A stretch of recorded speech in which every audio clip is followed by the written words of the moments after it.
Good day to all of you students. Today I shall teach you class 9th economics, chapter 2nd.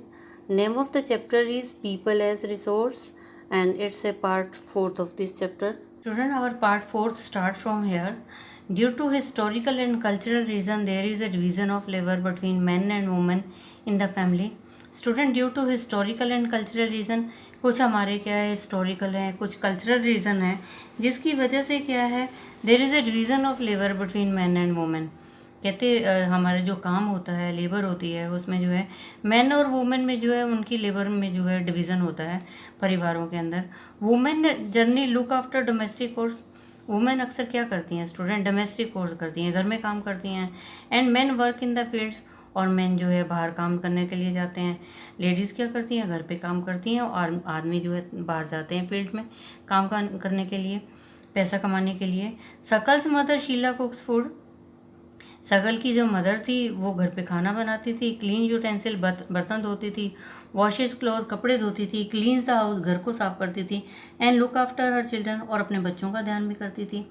Suckles father Buta cultivate the field, और जो सकल के father थे वो जो है बाहर खेत में काम करने जाते थे। Sell the produce in the market, फिर वो मार्केट में भी जाते थे, जो प्रोड्यूस होता था, जो भी खेतों से प्रोड्यूस होता था उसको बेचने जाते थे। And earns money for the family, और अपनी फैमिली के लिए जो पैसा कमाते थे। तो ये है student division of labour between the man and women, कि वुमेन जो है घर पे काम करती है और आदमी है बाहर जाता है पैसा कमाने के लिए और काम करता है। Sheela is not paid for the services delivered for upbringing of the family. कहते हैं शीला देखिए घर पे काम करती है, लेकिन उसको जो है Sheela is not paid for the services delivered for upbringing of the family. वो फैमिली को अपब्रिंग करती है, फैमिली के लिए सर्विस करती है, काम करती है, लेकिन उसको कोई पैसा नहीं मिलता। बूटा अर्न्स मनी, कहते बूटा बाहर जाता है तो वो तो पैसा कमाता है, which is spends on rearing his family. फिर वो जो पैसा कमा के लाता है तो अपने परिवार के ऊपर खर्च करता है। Women are not paid for their service delivered in the family, और वुमेन है घर पे औरतें होती हैं, वो काम करती हैं सारा दिन, लेकिन उनको जो है कोई पैसा नहीं मिलता। The household work done by women is not recognised in the national income. और स्टूडेंट, जो लेडीज़ घर पे काम करती हैं वो कितना भी काम करें उनके लिए कोई जो है पैसा नहीं मिलता। The household work done by the women is not recognised in the national income, और जो वो काम करती हैं उसको जो है कोई पैसा नहीं मिलता, और उसका नेशनल इनकम में जो है कोई भी कंट्रीब्यूशन नहीं होता।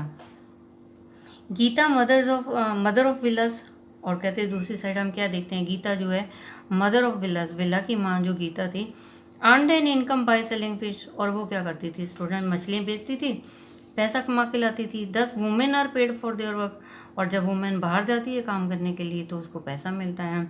When they enter the labour market, जब वो लेबर मार्केट में आती हैं तो उसमें पैसा मिलता है। They are earning like that of their male counterpart is determined on the basis of education and skill.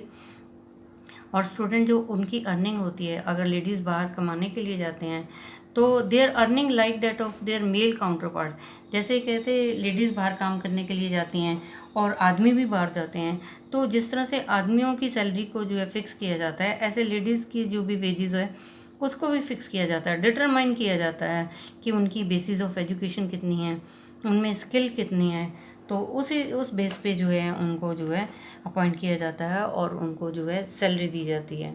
Education helps individual to make better use of the economic opportunity available before him.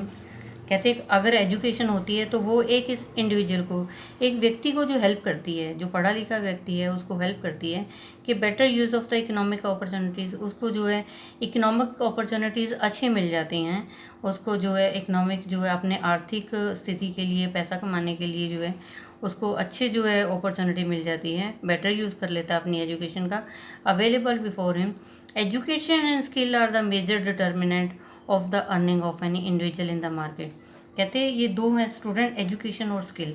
Education भी होनी चाहिए और निपुणता भी होनी चाहिए, पढ़ा लिखा भी होना चाहिए और जो है वो ट्रेंड और एक्सपर्ट भी होना चाहिए। तो उससे क्या होता है, determinant of earning of any individual in the market. तो मार्केट में जो है वो अच्छा पैसा कमा लेता है, उसकी अच्छी इनकम हो जाती है। A majority of women have meagre education. कहते ज़्यादातर औरतें क्या होती हैं, उनकी एजुकेशन बहुत कम होती है। और क्या होता है, लो स्किल फॉर्मेशन, उनमें स्किल भी जो है बहुत कम होती है। Women are paid low compare to men.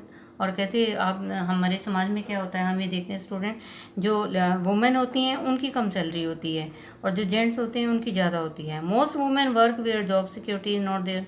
और ज़्यादातर क्या होता है, कहीं औरतें जो काम करती हैं, वुमेन काम करती हैं, लेकिन वहाँ पे जो है जॉब सिक्योरिटी नहीं होती है। Various activities relating to legal protection is meagre. और कहते हैं वेरियस एक्टिविटीज़, कहते हैं बहुत सारी एक्टिविटीज़ हैं जहाँ पे लीगल प्रोटेक्शन है, लेकिन वो भी जो है लीगल प्रोटेक्शन भी जो है बहुत कम है। Employment in this sector is characterised by irregular and low income. और एम्प्लॉयमेंट इन दिस सेक्टर, जो एम्प्लॉयमेंट है लेडीज़ के लिए, एक तो वो इरेगुलर है और दूसरा क्या है, उनको जो है एक तो रेगुलर नहीं है और दूसरा जो है उनकी इनकम कम होती है। In this sector, there is an absence of basic facilities like maternity leave, child care, and other social security system. कहते in the sector there is an absence of, कहते लेडीज़ काम करती हैं लेकिन वहाँ पे कुछ जो बेसिक फैसिलिटीज़ की कमी भी होती है। उनको, वो काम पे तो जाती हैं लेकिन उनको कुछ सुविधाएं नहीं मिलती है, जिस तरह की मैटरनिटी लीव, अगर वो जो डिलीवरी होती है, उनकी प्रेग्नेंट है, बच्चा होता है, तो उसके बाद उनको छुट्टी नहीं मिलती है, उनके बच्चों का ध्यान नहीं किया जाता, ना ही उन्हें कोई जो है समाज में सिक्योरिटी मिलती है। However, women with high education and skill formation are paid at par with the men. कहते हैं ऐसा भी है हमारे समाज में student, women with high education, women, वो लेडीज़ जो हैं जिनकी ज़्यादा एजुकेशन है और जिनके जो स्किल भी हैं, ट्रेंड हैं, एक्सपर्ट हैं, एक्सपीरियंस हैं, उनको जो पेड मिलता है, उनको पैसा अच्छा मिलता है, जैसे कि आदमियों को मिलता है, जैसे मेन को मिलता है, ऐसे ही वुमेन को भी जो है पैसा मिलता है अगर वो, उनकी एजुकेशन हाई है और वो स्किल भी हैं। Among the organise sector, teaching and medicine attract the most. और स्टूडेंट, हम ऑर्गेनाइज सेक्टर में क्या देखते हैं, ऑर्गेनाइज सेक्टर में जो है टीचिंग है, मेडिसिन जो है, इसमें जो ज़्यादा काम करती हैं। Some women have entered administrative, और कुछ जो लेडीज़ हैं वो तो एडमिनिस्ट्रेटिव का काम भी करती हैं। एडमिनिस्ट्रेटिव होता है जो ऑफिसेज में काम करते हैं student. And other services including job, और भी उनकी कुछ जॉब होती हैं that need high level of scientific and technology competence. कुछ और भी ऐसी जॉब हैं जहाँ पे साइंटिफिक ज़रूरत है, टेक्नोलॉजी की नॉलेज होना ज़रूरी है, वहाँ पे भी जो है लेडीज़ काम करती हैं। Ask your sister or classmate what she would like to take up as a career. तो स्टूडेंट, आप अपनी सिस्टर से पूछ सकते हैं, अपनी क्लासमेट से पूछ सकते हैं, what she would like to take up as a career, कि वो आगे अपने करियर में क्या करना चाहती है, क्या बनना चाहती है। Student, our next point is quality of population. The quality of population depend on the literacy rate. Quality of the population, कहते हैं ये देखा जाता है कि पॉपुलेशन की क्वालिटी क्या है।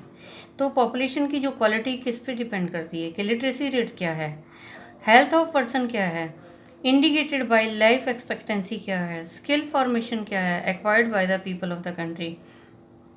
कहते अगर हमें देखना हो कि क्वालिटी ऑफ पॉपुलेशन क्या है, कि हमारे देश के जो लोग हैं उनकी जो है पॉपुलेशन की क्वालिटी क्या है, तो हमें क्या देखना पड़ेगा, ये डिपेंड करती है कि लिटरेसी रेट कितना है, कि हमारे यहाँ पढ़े लिखे लोग कितने हैं, उन लोगों की हेल्थ कैसी है, और लाइफ एक्सपेक्टेंसी क्या है, उनमें स्किल कितनी है, ये हमें लोगों का देखना पड़ेगा, तभी हमें पता चलता है कि पॉपुलेशन में क्वालिटी है या नहीं है। The quality of the population ultimately decided the growth rate of the country. कहते जब हम पॉपुलेशन की क्वालिटी देखते हैं तभी पता चलता है कि हमारा देश की कितनी ग्रोथ है, हमारे देश की जो है उसमें प्रोग्रेस हो रही है, डेवलपमेंट है या नहीं है। Illiterate and unhealthy population are liability for the economy. कहते हैं अगर अनपढ़ लोग हैं, अनहेल्दी लोग हैं, तो वो लाइबल हैं इकॉनमी के लिए, वो देश की इकॉनमी के लिए लाइबल हैं, लाइबिलिटी है वो, तो वो जो डिपेंडेड हो जाते हैं, वो असेट नहीं है। अगर लोग पढ़े लिखे हैं, हेल्दी लोग हैं, तो वो इकॉनमी के लिए असेट होंगे, और अगर लोग अनपढ़ हैं और अनहेल्दी हैं तो वो इकॉनमी के लिए लाइबल हो जाएंगे, क्योंकि वो तो दूसरों पे डिपेंड रहते हैं, क्योंकि वो अपने लिए तो कुछ करने की काबिल ही नहीं होते। Literate and healthy population are an asset. और कहते जो लिटरेट पढ़े लिखे लोग हैं, हेल्दी हैं, और वो क्या हैं, असेट हैं देश के लिए। Student, our next point is education. Sakal's education in the initial year of his life born him the fruits of the letter year in terms of good job and salary. कहते हैं अगर हम एजुकेशन का देखें कि शकल जो है उसने एजुकेशन ली जब छोटा था, तो बचपन से ही उसको स्कूल में डाल दिया पढ़ने के लिए, और वो पढ़ लिख गया, पहले जो अपनी ज़िंदगी के साल थे, उसके बाद में क्या हुआ, bore him the fruits in the letter year, और जो आखिरी वाले साल थे उसमें क्या हुआ, in terms of good job, उसको अच्छी जॉब मिल गई, अच्छी सैलरी मिली। We saw education was an important input for growth of Sakal. तो हमने देखा एजुकेशन जो है एक इम्पॉर्टेंट इनपुट है अगर ज़िंदगी में, सकल की ज़िंदगी में ग्रोथ करने के लिए। सकल को जो फ़ायदा हुआ वो ये था कि वो पढ़ा लिखा था, इस वजह से उसको जॉब मिली और अच्छा पैसा भी कमाया, उसकी हेल्थ भी अच्छी थी। It open new horizon for him, और उसके लिए तो एक नया हॉरिजन था, एक नई ज़िंदगी उसको मिल गई। प्रोवाइडेड न्यू एस्पिरेशन, और उसकी जो है नई एस्पिरेशंस थी। And developed values of life, और उसकी ज़िंदगी में क्या थी, वो जो वैल्यूज़ आ गई, वो उसकी ज़िंदगी ने विकास किया और उसकी इच्छाएं जो पूरी हुई। नॉट ओनली फॉर सकल, एजुकेशन कंट्रीब्यूट, कहते हैं सिर्फ सकल के लिए ही नहीं है, education contributes towards the growth of society also. कहते हैं अगर एजुकेशन है तो एजुकेशन क्या है, इसमें सोसाइटी भी ग्रोथ करती है। ऐसे नहीं कि एक इंडिविजुअल ही ग्रोथ करता है, कि एक इंडिविजुअल की प्रोग्रेस होती है, समाज में भी तरक्की होती है। It enhances the national income, और कहते हैं अगर इससे क्या होगा, हमारे देश की इनकम भी बढ़ती है, कल्चरल रिचनेस बढ़ती है, increase the efficiency of the governance बढ़ती है, और कहते हैं जो गवर्नेंस की जो एफिशिएंसी है वो भी बढ़ जाती है। कहते हैं अगर एजुकेशन है, इससे हमारे समाज में ग्रोथ होती है, नेशनल की इनकम बढ़ती है, और कल्चरल रिचनेस आती है, और गवर्नेंस की जो एफिशिएंसी है वो इंक्रीज होती है। There is a provision made for providing universal access, there is a provision, कहते हैं स्टूडेंट ऐसे भी प्रोविज़न बनाए जा रहे हैं for providing universal access, retention and quality in elementary education with a special emphasis on girls. कहते हैं हमारे देश में ऐसे भी जो है प्रोविज़न बनाए जा रहे हैं। यूनिवर्सल एक्सेस होता है कि सभी के लिए, ऐसे नहीं कि कोई डिस्क्रिमिनेशन है कि कुछ बच्चे एजुकेशन लेंगे कुछ नहीं। Universal access, retention and quality in elementary education with special emphasis on girls. कहते हैं ये जो है हमारे देश में प्रोविज़न बन रहे हैं कि सभी को जो है एजुकेशन मिलनी चाहिए। एलिमेंट्री एजुकेशन होती है जिनको प्राइमरी तक है, सभी जो लड़की हैं उनको एजुकेशन मिले। There is also an establishment of pace setting of schools like Navodaya Vidyalaya in each district, और ये भी जो है एस्टेब्लिशमेंट जो है, देर is also establishment of pace setting of school, और ये भी कोशिश की जा रही है कि नवोदय विद्यालय जो है वो हर डिस्ट्रिक्ट में होने चाहिए। Vocational streams have been developed to equip large number of high school students with occupation related to knowledge and skill. और कहते हैं वोकेशनल स्ट्रीम्स होते हैं जिसमें वोकेशन सिखाए जाते हैं, कोई भी किसी भी काम के बारे में जो है स्पेशल कोई वर्क जो होता है उसके बारे में ट्रेनिंग दी जाती है। कोई आर्ट एंड क्राफ्ट है, ड्राफ्टिंग है, आर्किटेक्चर है, कुछ भी हो सकता है स्टूडेंट वोकेशन में। Vocational stream have been developed, और कहते हैं वोकेशनल स्ट्रीम्स को भी जो है बढ़ावा दिया गया है। ये large number of high school student with occupation के जो large number of high school student के जो हाई स्कूल स्टूडेंट होते हैं, जब वो हाई स्कूल पास करके दिए जाते हैं तो उनको वोकेशन में जो है ऑक्यूपेशन में उनके किसी भी काम में उनको ट्रेनिंग दी जाती है, और उसके बारे में उनको नॉलेज दी जाती है, उनको स्किल किया जाता है, उनको निपुण किया जाता है उस काम में। The plan outlay and education has increased from ₹151 crore in the first plan, और कहते हैं ये जो प्लान बनाया गया है तो स्टूडेंट इसमें क्या है ₹151 करोड़ जो है खर्च किए गए पहले प्लान में, और 3,766.90 करोड़ जो है 11th प्लान में खर्च किए गए थे। The expenditure on the education as a percentage of GDP rose from 0.64 in 1952 to 3.11% in 2011 and 12।